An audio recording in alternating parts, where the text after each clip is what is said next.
UFC 317 just happened about 6 minutes ago.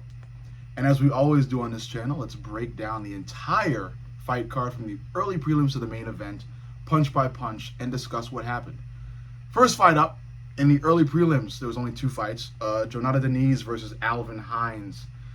Good fight, and what I thought would happen would happen. Alvin Hines is way too slow, and Jonata Deniz's pace was just pretty much overwhelming.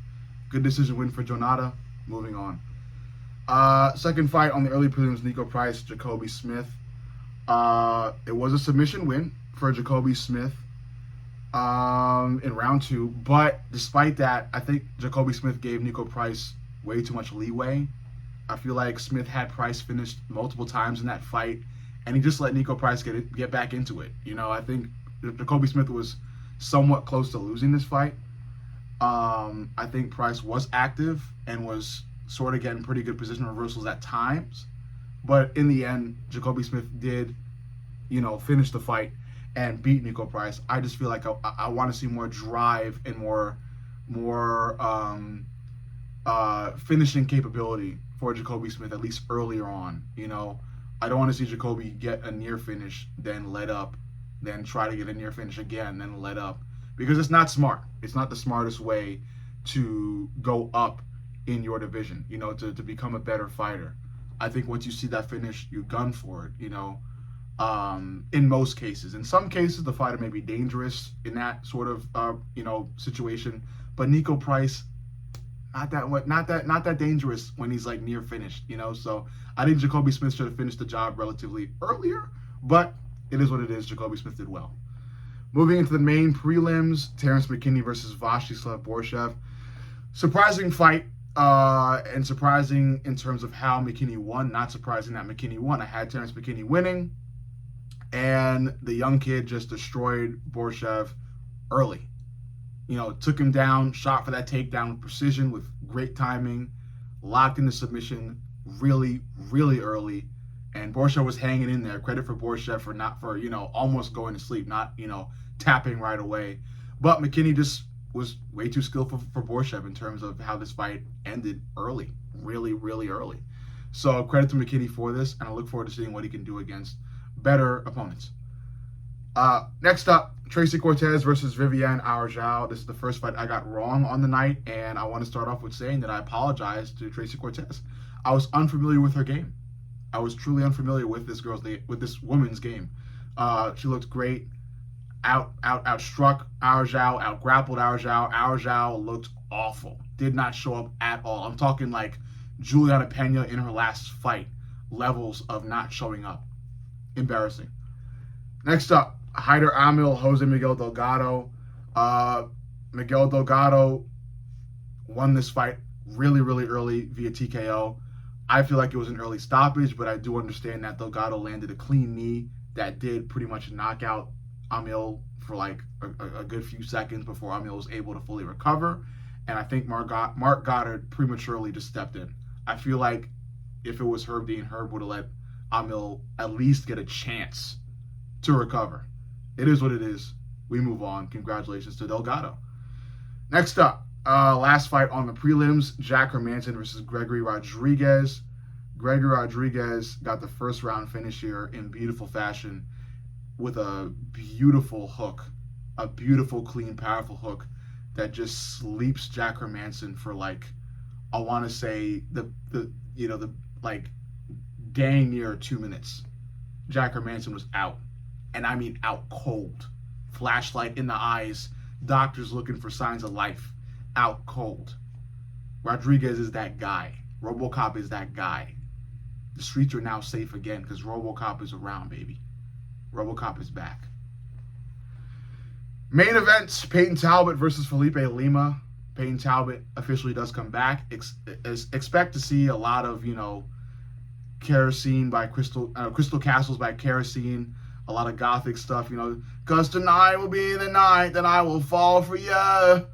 Over again, made me change my mind, or something like that. I forget the lyrics, but still, you expect to see a lot of emo edits of Peyton Talbot again, and some Frank Ocean mixed in there as well. Because Peyton is back, and he's back, and he's better. He improved in a lot of areas and facets of ground game, really good scramble game, really good sprawl game, good grappling all around, mixed with the dominant striking and the excellent usage of his reach. He's still a stellar prospect and, dare I say, a rising star. Next up, Beneil Dariush versus Renato Moicano. This is the second fight I got wrong, right? Yeah, the second fight I got wrong.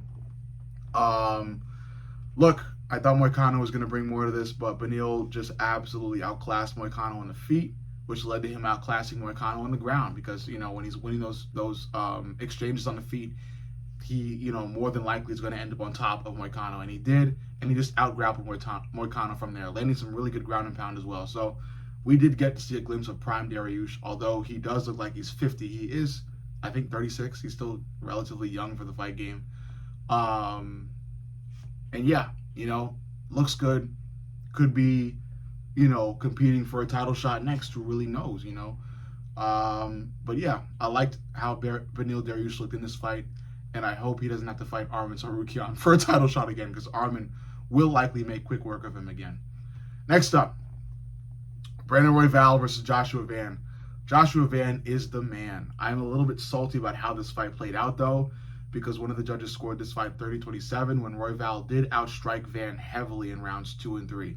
So I am a little bit disgusted and off-put with that. Despite that, Joshua Van is the man. He is going to be fighting Pantoja next. And look, it's not really going to be a challenge for Pantoja. I think Pantoja is going to do Joshua Van like he did Kai Kara-France. I think Pantoja he's gonna drag Van to the ground.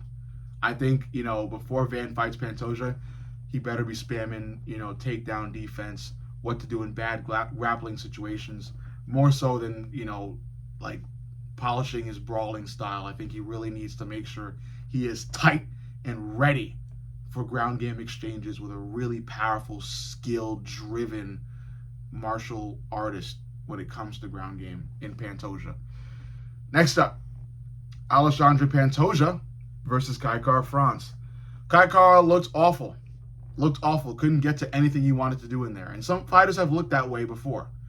Pantoja just shut him down on the feet, shut him down on the ground, and was able to get to the submission in round 3. Kai Kara, I think, is definitely able to beat most of the flyweights in the UFC right now, and it's just because of his sheer power. But Pantoja is a guy that he just can't beat because of how great Pantoja is with his grappling. I think in the future, Kai Kara-France definitely needs to polish up on that grappling, at least against top tier grapplers. Credit to Pantoja, he is on his way to eclipsing the legacy of Demetrius Johnson. I don't think he's there yet.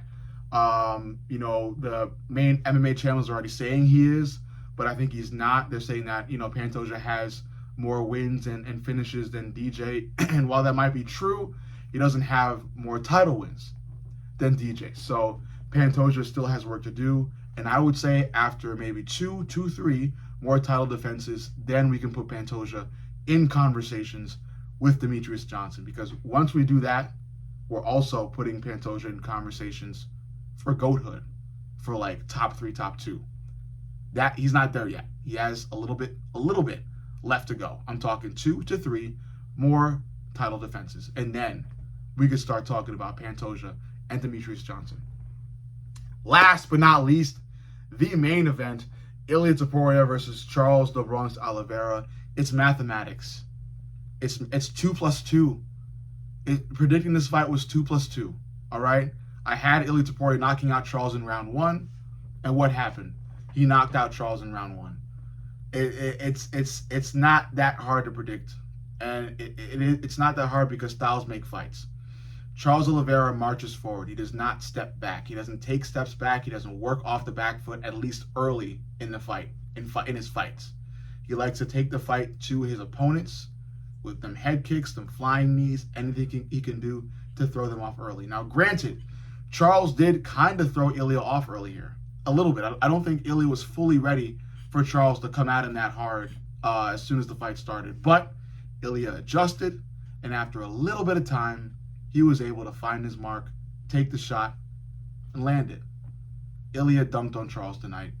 Charles ran the risk, didn't get the reward. It is what it is, you know. Like I said, Charles is going to march forward. Ilya is going to see him marching forward and meet him. Charles is saving Ilya the trouble of chasing him down. Ilya is going to put together a nice little cute, 4-3 punch combination that ends with a killer punchline that sleeps Charles Oliveira. Look what happened. Charles got slumped, just like Volk did, kind of just like Max did. Although Max didn't really slump over fully. Volk did, and now Charles has. And Ilya now has 3 all-time beloved greats in his Infinity Gauntlet, and he's looking for more. He's hunting down Islam Makhachev. He will have to defend his lightweight title, but I think after Ilya gets 1 title defense, he's going to move to welterweight to challenge Islam if Islam beats JDM. Even if Islam loses to JDM, I think Islam's going to stay at welterweight. So if Islam decides to stay at welterweight, I think Ilya will still chase Islam instead of the welterweight belt. He primarily wants to beat Islam, and I get it, because Ilya's beating people that people don't normally beat, So I like Ilya. Not a fan at all, but I like him in terms of like that I respect him. I respect him. He is a respectable fighter. Powerful, skilled, driven, inspirational, and has an entire country behind him. And with that, ay del amor, ay mi morena de mi corazón, ay. Good night. Let me know what you think about this breakdown, and I love you guys. I'll see you all in the next. This is Mr. Fight Companion from Glove Knowledge, signing off. I'll see you in the next. Make sure you like, comment, subscribe, and turn them notifications on for my YouTube channel so you are notified about every video I release after this one. See y'all.